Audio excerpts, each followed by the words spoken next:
Hai minasan, konnichiwa. Kali ini kita akan lanjut mengerjakan soal matematika untuk IJU tahun 2010 course 2 untuk sesi 1.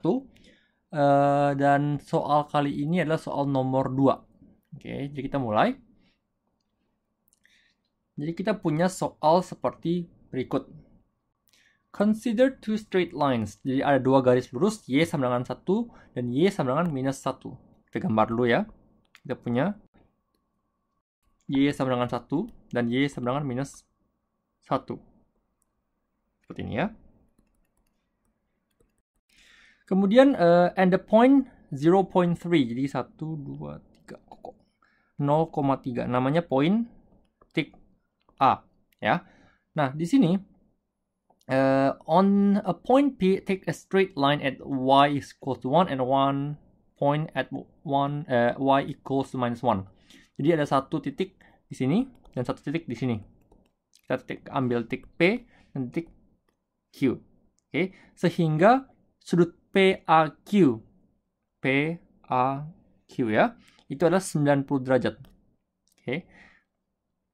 Let two points P and Q move preserving the above conditions. Jadi kita bisa menggeser titik P dan Q. Seandainya kita mau geser titik P di sini, ya, kita boleh, tapi dengan syarat sudut PAQ ini harus tetap 90 derajat. Jadi mungkin gambarnya akan seperti ini ya. 90 derajat akan seperti ini.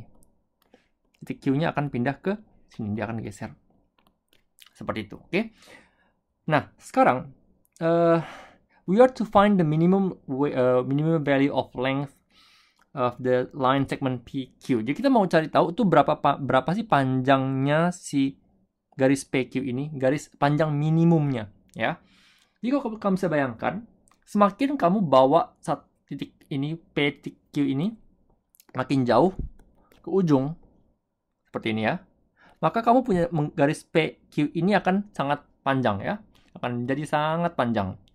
Nah, dia akan ada satu titik minimum di mana yang dia paling pendek. Itu ada di mana kamu harus cari. Itu tujuan akhir dari soal ini. Oke. Okay? First, denote the coordinates of P by alpha, 1. Jadi saya harus menggambar ulang biar gampang. Kita punya garisnya di sini. Seperti ini ya. Dan titiknya ada di atas. Kemudian kita punya alpha, 1 ada di titik P. Jadi kira-kira di sini ya. Anggaplah namanya titik alpha. Titik P di sini. Jadi koordinatnya adalah alpha, 1. Dan koordinatnya Q itu adalah di beta. Jadi kira-kira 90 derajat di sini. Ini adalah titik beta. Ini adalah titik Q. Ya. Dan koordinatnya adalah beta, minus 1. Okay. Then the condition PAQ is equal to 90 degrees and reduced to conditions alpha is not equal to 0 and beta is not equal to 0. Jadi kita tahu alpha dan beta ya, X-nya ini itu bukan 0. Ya, jadi dia ada entah di minus berapa atau di plus berapa. Sekarang kita ditanya berapa itu besar nilai alpha beta. Oke, nah jujur untuk soal kali ini saya juga nggak tahu gimana cara menjelaskan kalian, tapi saya mau menjelaskan cara saya berpikir untuk menyelesaikan soal ini. Saya nggak tahu mau menjelaskan dengan teori persamaan kuadrat atau gimana, tapi saya berpikir cara geometri. Jadi seandainya saya gambar segitiganya ulang, seperti ini ya, kita punya poin ini adalah poin 0,3, di sini adalah alpha, 1, di sini adalah beta, minus 1.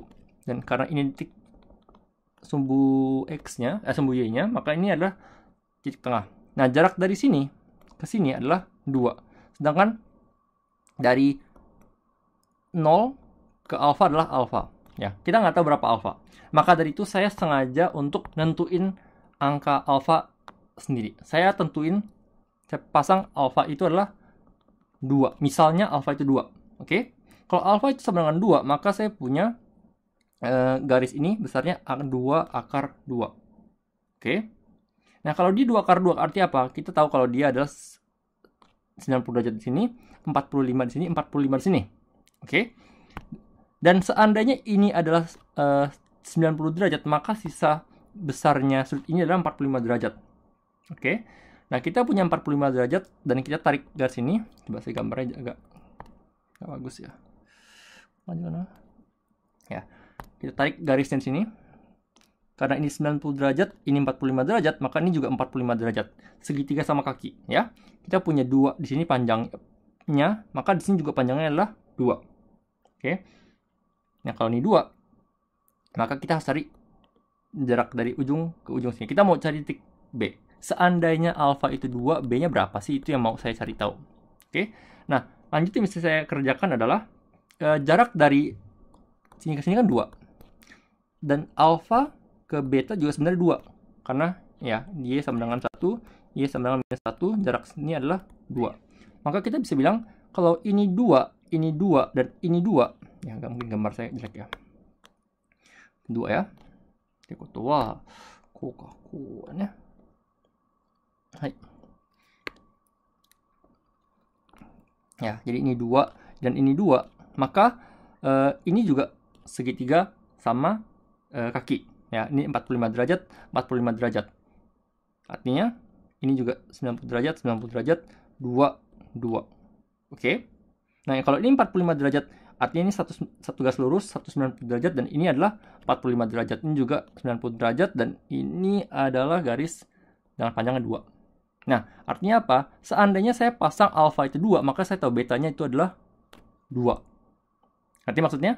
Jadi rasionya alfa dan beta itu bisa kita tentukan seperti ini. Jadi alfa beta sama dengan 2 kali 2. Bukan 2 kali 4. Betanya adalah 2 tambah 2, jadinya 4 ya.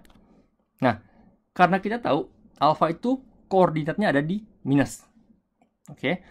Saya lupa tulis di sini ya. Saya lupa jelasin. Kita tahu kalau alfa itu minus. Jadi kita tahu ya, alfa itu bukan cuma 2, kita pasang minus 2. Oke, alfa beta itu ya minus 2 dikali dengan 4 sama dengan minus 8. Oke. Nah, bagi yang kalian yang bingung, coba saya jelaskan sekali lagi. Jadi, apapun kondisinya, apapun lokasi titik P dan Q sini, mau P-nya di sini, P-nya di Q di sini, mau P-nya di sini, Q-nya di sini, mau P-nya di sini, Q-nya di sini, maka besar alfa dan beta, besar koordinat X-nya P dan X-nya Q kalau dikalikan itu pasti besarnya sama dengan minus 8 ya. Kalau misalnya Q-nya adanya di ujung sini, di sini ya, maka dia akan angkanya akan sangat kecil, dan P-nya di sini akan sangat besar. Makanya kalau kamu kalikan tetap angkanya akan stabil minus 8. Oke? Nah, kita lanjut. Sekarang kita tahu, since we know that alpha and beta have opposite signs. Jadi alpha dan beta memiliki sign yang berbeda. Alpha itu negatif, beta itu positif. Ya, karena koordinatnya seperti itu. Let's assume that alpha is smaller than 0 and greater than beta. Oke, jadi kita pasang posisi seperti ini.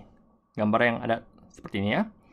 Then we have PQ is equals to bla bla bla bla bla bla. Kita kerjakan semuanya. Nah, sampai sini kalau udah bisa mendapatkan minus 8 di sini, untuk ke bawahnya akan gampang.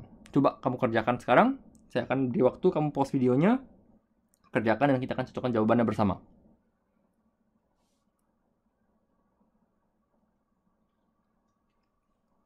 Oke, sekarang kita kerjakan PQ kuadrat itu apa sih? Nah, sekarang kalau kita bayangkan PQ kuadrat, saya mau menggambar menggunakan pakai ini ya, grafik inilah ya. Tadi saya juga sudah kasih tahu kalian di mana jarak antara dua garis ini, Y1 dan Y sama dengan min 1 itu 2 ya. Jarak sini ke sini adalah 2. Nah, kita mau cari tahu panjang garis PQ. Artinya apa? Kita bisa mencari tahu PQ itu ya dengan menggunakan Pitagoras, di mana 2 kuadrat ditambah dengan panjang ini dari P ke Q. Nah, bagaimana cara mencari tahunya adalah kita menggunakan, ya udah, kita tahu alfa di sini minus alfa dan di sini adalah P, kita jumlahkan. Jadi minus alfa tambah beta. Ya, jadi kita punya 4 tambah beta kurang alfa. Jadi kita punya 4 di sini. Dan kita akan argumen kuadrat lupa. Oke, dan kita akan ekspansi.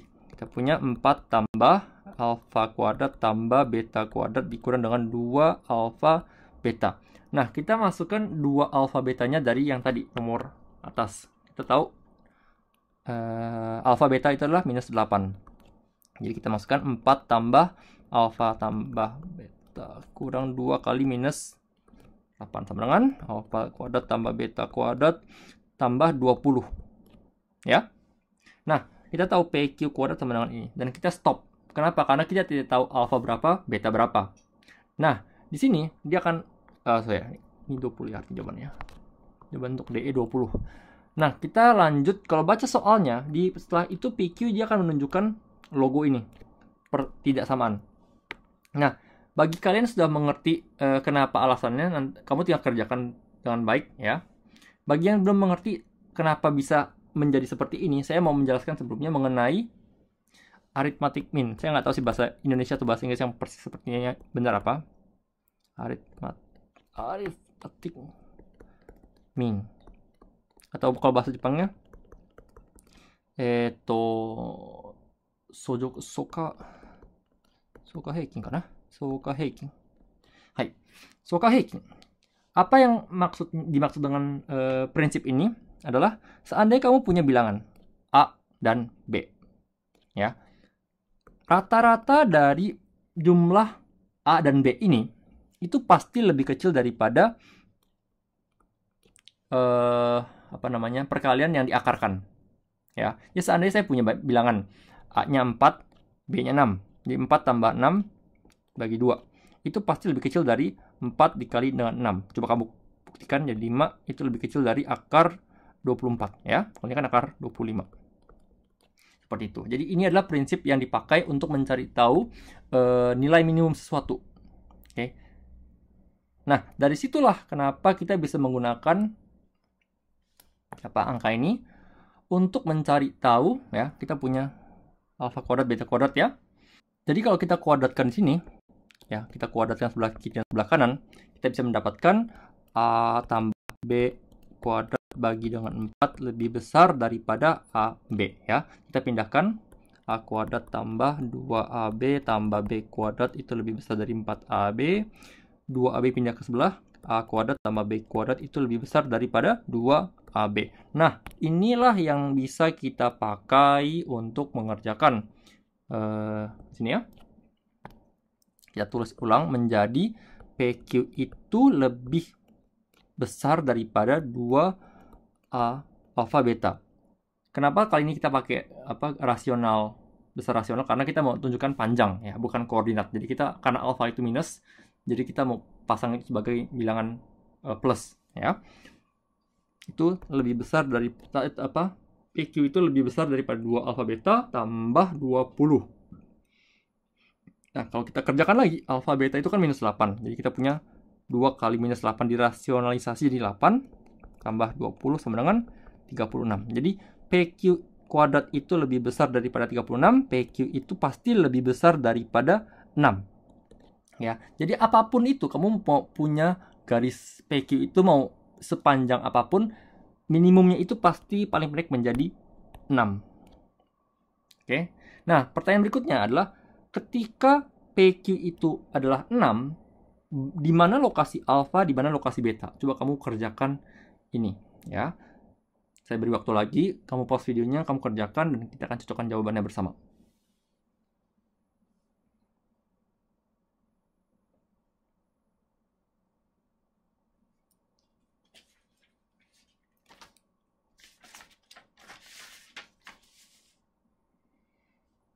Oke, nah kita sudah punya angka PQ itu sama dengan 6. Jadi kita bisa masukkan 6 itu ke dalam rumus yang ada di atas. Misalnya kita pakai ini ya. Seandainya kita pakai ini, kita punya 36 sama dengan alfa kuadrat tambah beta kuadrat tambah 20. Kita sama dengan 16 sama dengan alfa kuadrat tambah beta kuadrat. Oke, nah kita sudah punya satu persamaan. Tapi kita masih butuh satu persamaan lainnya lagi. Kenapa? Karena kita punya dua variabel alfa dan beta. Jadi kita bisa mendapatkan satu variabel lainnya itu misalnya dari yang atas ini ya. Kita punya PQ kuadrat sama dengan 36 sama dengan beta kurang alfa. Kita nggak tahu beta kurang alfa berapa, ya kita tulis beta kurang alfa dikuadratkan ditambah 4. Kita pindahkan 4-nya, 32 dengan beta kurang alfa kuadrat. Ya. Nah, sekarang kita harus menggabungkan dua informasi ini. Ya, satu itu di atas, satu itu di bawah. Enaknya gimana? Saya mungkin bisa buat bentuknya seperti ini. Saya ambil akar 32 di sini lah. Ya. Sama dengan beta kurang alfa. Kalau itu dari situ saya buat beta sama dengan akar 32 tambah alfa. Nah, dari situ kita masih masukkan ke yang atas, yang ke bawah sini. Jadi kita bisa mendapatkan 16 sama dengan alfa kuadrat tambah beta kuadrat. Betanya itu adalah akar 32 tambah alfa dikuadratkan. Oke. Coba kita kerjakan. Alfa kuadrat tambah 32 tambah 2 kali akar 32 alfa tambah alfa kuadrat sama dengan 16. Kemudian alfa digabung, 2 alfa, 16 pindahin ke kanan, tepatnya 32 kurang 16 tambah 2 akar 32 alfa. Oh, jadi alfa, ini alfa kuadrat ya. Terus kita dapat 2 alfa tambah 2 akar 32 alfa tambah 16 sama dengan 0. Nah, kita buat lebih simpel, kita bagi dengan 16 aja, bagi 2. Bagi dengan 2. Bagi 2, jadi kita dapat 0 sama dengan alfa kuadrat tambah akar 32 alfa tambah 8. Ya. Terus kita harus cari alfa pakai rumus ABC. B tambah kurang B kuadrat 4AC bagi 2A. B-nya adalah akar 32 tambah B kuadrat adalah 32 kurang 4 kali A-nya 1, C-nya 8. Bagi dengan 2 kali 1. Ya, jadi akar 32 plus minus 32 kurang 32, 0. Bagi 2. Ya, jadi kita bisa dapat akar 32 bagi 2. Berapa ini? 4 akar 2 bagi 2 sama dengan 2 akar 2. Jadi kita dapat alfanya itu posisi di 2 akar 2. Nah, tapi kita lihat alfa itu posisinya ada di negatif ya, di sini. Di sini. Oke. Jadi kita nggak boleh tulis 2 akar 2, kita tulisnya alfa itu sama dengan minus 2 akar 2. Oke. Nah, kita dapat alfanya, kita harus cari betanya lagi. Betanya saya ambil dari sinilah. 16 ya. Jadi kita punya 16 sama dengan alfa kuadrat tambah beta kuadrat. Kita punya akar 3 akar ya 4 akar. Akar 32 ya benar. Akar 32. Jika nah. 4 kali akar 8 ya. Akar 8. Udah ngantuk ya. 2 akar 2 kali 2, 4 kali 2. Akar 8 ya benar ya. Akar 8 tambah B kuadrat. Cie wah. Akar 8 jane wah. 8 tas B kuadrat. Jadi beta kuadrat sama dengan 8. Jadi beta sama dengan akar 8 sama dengan 2 akar 2. Oke. Jadi kita tahu ya, kita dapat jawabannya untuk sini. Alfa itu 2 akar 2, beta juga 2 akar 2. Jadi ketika posisinya itu sama-sama panjangnya 2 akar 2, maka dia bisa mendapatkan minus 2 akar 2, di sini 2 akar 2. Baik, oke. Jadi dia bisa mendapatkan garis P yang paling pendek. Ya, kita bisa bayangkan seandainya ya mungkin sama seperti yang saya gambar sini ya. Jadi ketika jarak dari 0 ke alfa dan dari 0 ke beta itu sama-sama 2 akar 2, maka panjang PQ ini adalah panjang paling pendek sama dengan 6. Semakin kamu geser ke kiri atau ke kanan, maka dia akan semakin panjang PQ-nya. Oke, jadi itu saja untuk video kali ini. Ceritanya agak, ya mungkin saya punya hitungannya agak rumit. Makin lama makin berantakan tulisannya. Dewa, saya akan ketemu kalian di video berikutnya. Terus semangat belajar dan benkyo gambatte kudasai. Sayonara.